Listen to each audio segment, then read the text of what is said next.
What went wrong for poor McCorkle Jones?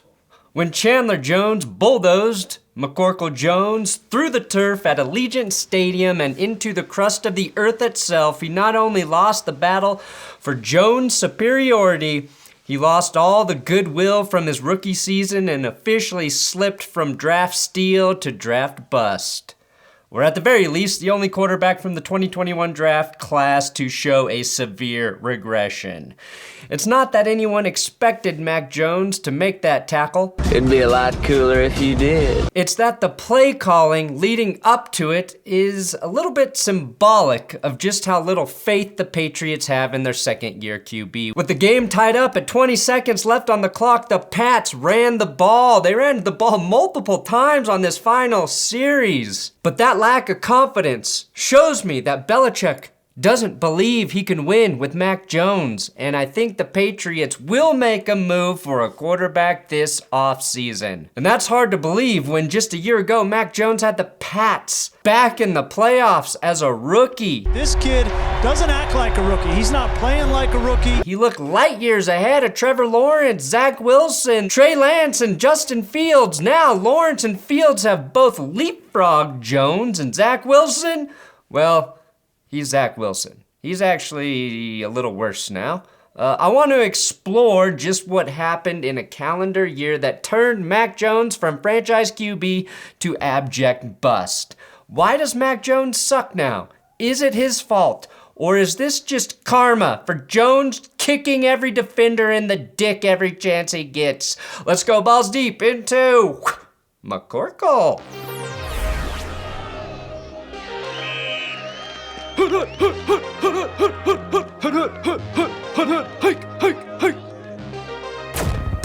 Please subscribe to this YouTube channel and welcome to the 5th annual Manscaped sponsored holiday special.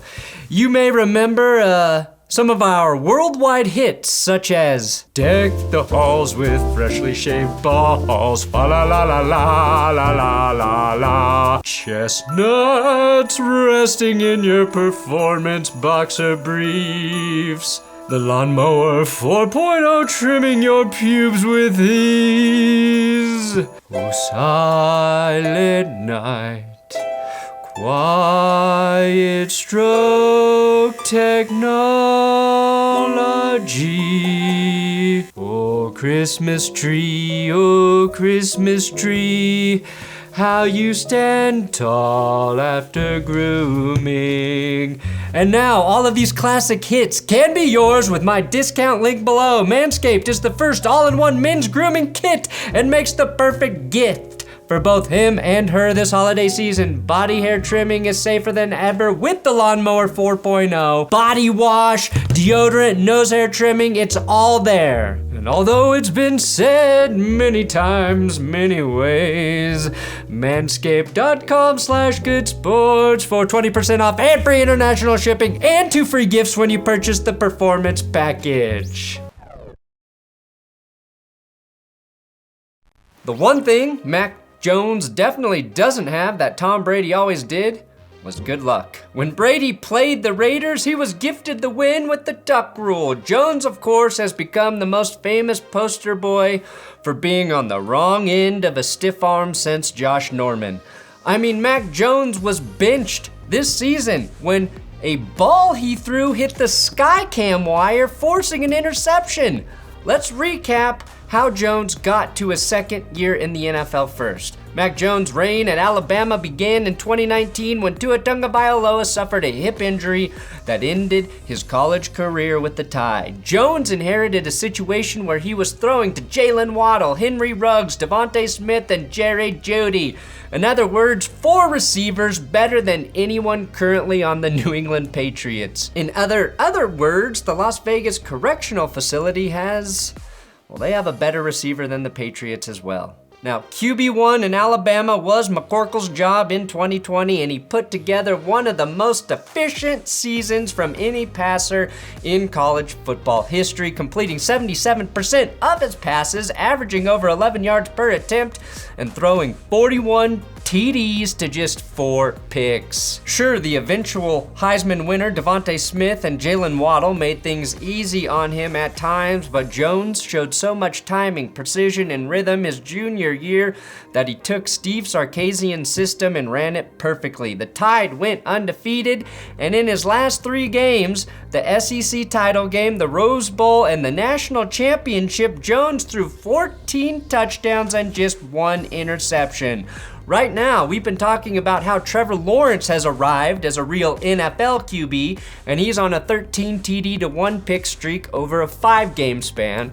So yes, McCorkle was indeed balling. The national championship against Justin Fields and Ohio State was an absolute offensive clinic from Alabama. 4 months later, Jones and Fields were 2 of the 5 quarterbacks projected to go in the first round of the 2021 NFL Draft. In hindsight, it's pretty hard to believe that Zach Wilson was a shoo-in for the 2nd pick.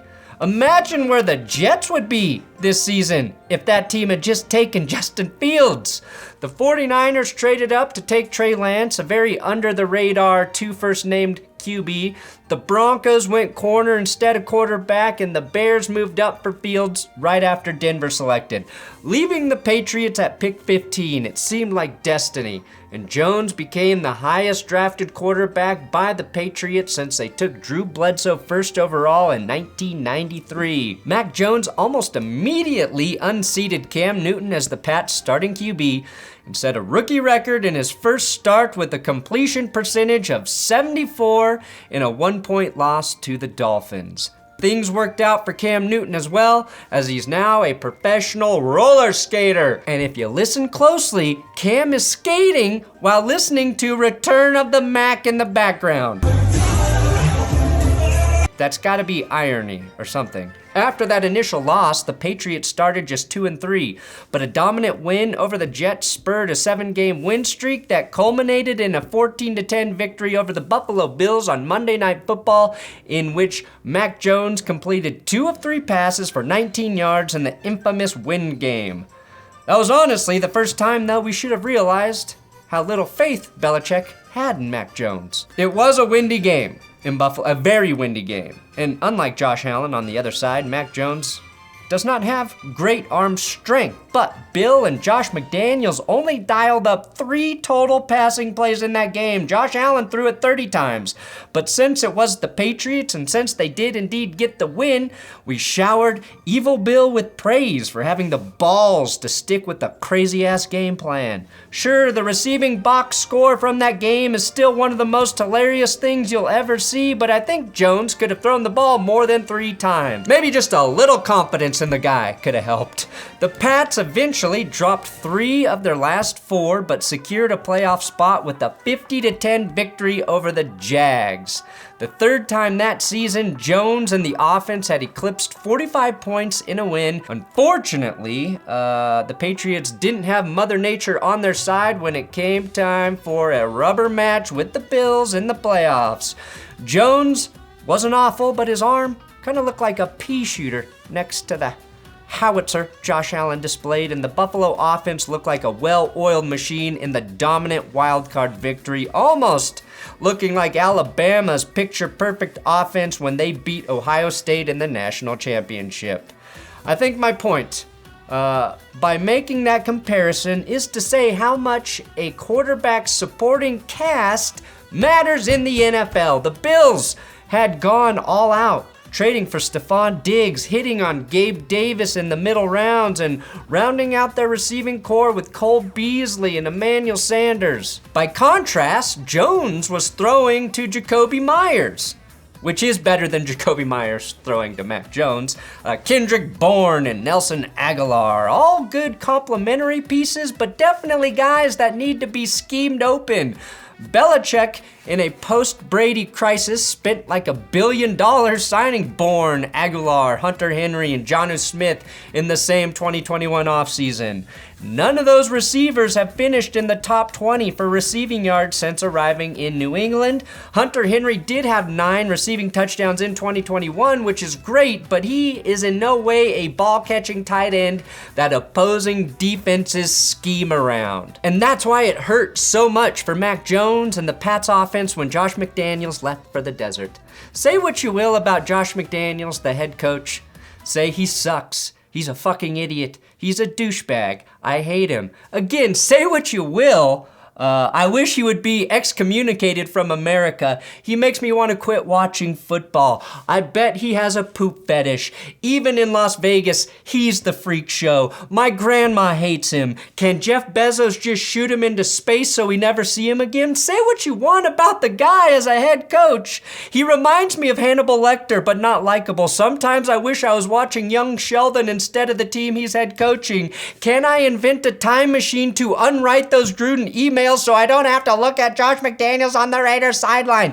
Say what you want about him as a head coach, but as an offensive play caller, he's always helped his QB, with maybe the possible exception of Cam Newton. But Brady, Matt Castle, Kyle Orton, they all had career years under McDaniels' tutelage. Josh McDaniels has shown great ability to evolve as an OC.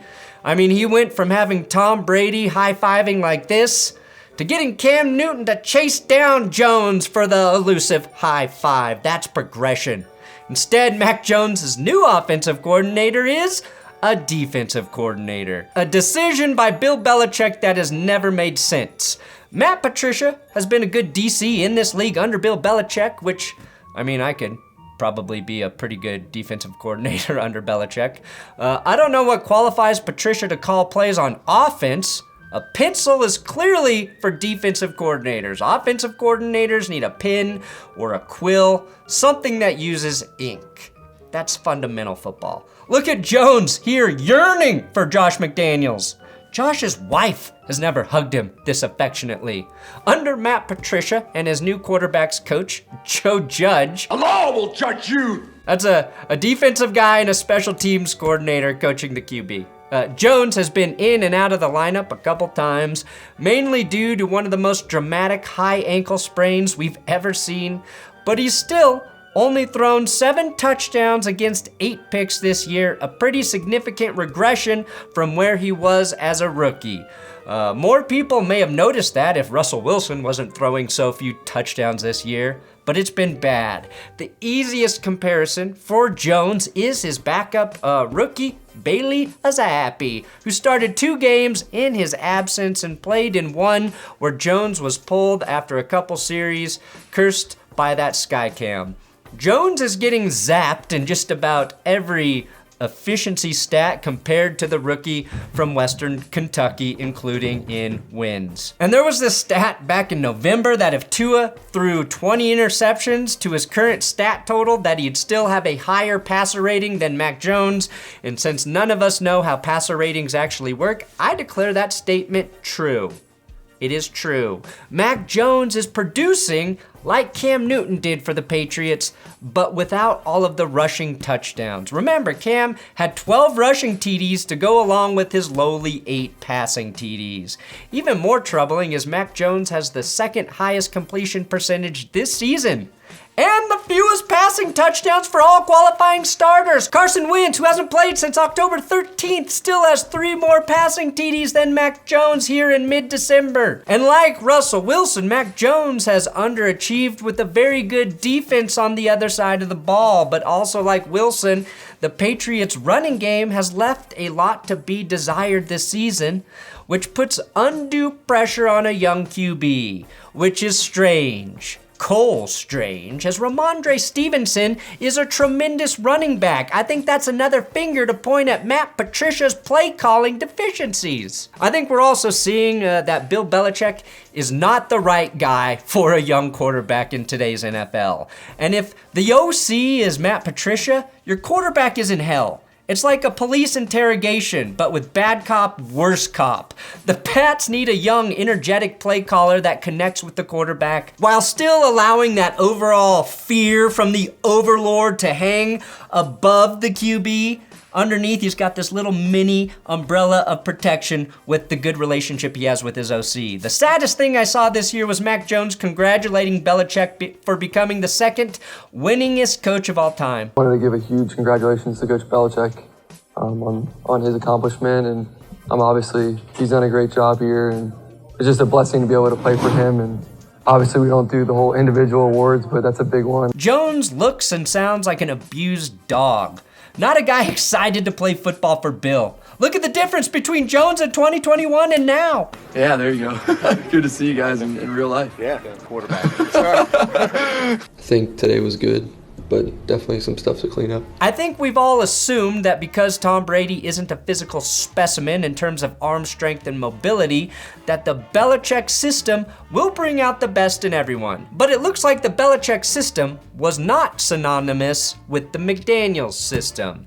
Mac Jones has definitely had some bright moments this season, namely on Thanksgiving against the Vikings in a loss when he threw for 382 yards and 2 touchdowns, one of course robbed from Hunter Henry. But in his 4 of 11 starts this season, Jones has thrown for under 200 yards, and his 7 passing TDs on 336 passing attempts is the worst ratio of all time, ever. Zach Wilson on 112 fewer passing attempts, completing nearly 11% less of his passes, only has 1 fewer passing TDs than Jones. His most egregious stat line was against the Raiders. Jones completed just 13 of his 31 attempts for just 112 yards. The initial comeback was due largely to a pick 6 by Pats defender Kyle Duggar and a long touchdown from Ramondre Stevenson, who's been the best player on the Patriots offense this season. And let me remind you, the Raiders defense is not that good, especially against the pass. The reason Mac Jones sucks? Well, Bill Belichick is old, out of touch, and stubborn, and thinks a defensive coordinator who failed as a head coach in Detroit because players hated him would be the best guy to develop a very young QB. The Patriots also lack true or dominant game-changing ball catchers, and Jones has regressed on top of those things. The pressure has turned him to dust and not a diamond. But probably the best thing Mac Jones and the Patriots have going for them? Well, they're on to Cincinnati. Probably in a simulation loop for all eternity, unless Mac Jones is freed or they find a new OC to work with him. Thanks for watching That's Good Sports, the Mac Jones episode here on YouTube. Please subscribe, and if you like Twitter, Instagram, I'm there, @Brandon Perna.